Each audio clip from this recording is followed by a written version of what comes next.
Non veg ఉంటేనే plate ఇలా ఖాళీ అవుతుంది అనుకునే వాళ్ళ కోసం ఈ వెజ్ రెసిపీ అన్నమాట. పైగా హెల్తీ కూడా, గ్రీన్ లీఫీ వెజిటేబుల్స్ తో. ఒక్కసారి ట్రై చేసి చూడండి. మంచిగా పాలకూర, కొత్తిమీరని కడిగేసుకొని చిన్న చిన్నగా కట్ చేసుకొని పక్కన పెట్టుకోవాలి.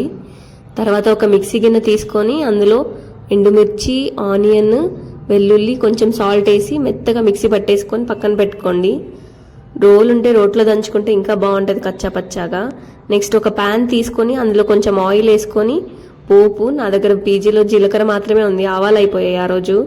సో ఇంకా ఓన్లీ జీలకర్ర వేసుకున్నాను. కరివేపాకు కొంచెం, ఇంకా పేస్ట్ మిక్సీ పట్టుకున్నది అందులో వేసేసి పచ్చి స్మెల్ పోయే వరకు మంచిగా ఫ్రై చేసుకోవాలి. కడిగి పెట్టుకున్న ఆకుకూర కూడా అందులో వేసేసుకొని మంచిగా ఫ్రై చేసుకోండి. బాగా ఫ్రై అయినట్టు ఎలా తెలుస్తుంది అంటే అందులోంచి ఆయిల్ అనేది బయటకు వస్తుంది. అంతవరకు మంచిగా ఫ్రై చేసుకోవాలి. తర్వాత ఇంకా రెడీ, తినడానికి రెడీ అయిపోయినట్టే. ఒకసారి ట్రై చేసి చూడండి, చాలా అంటే చాలా టేస్టీగా ఉంటుంది.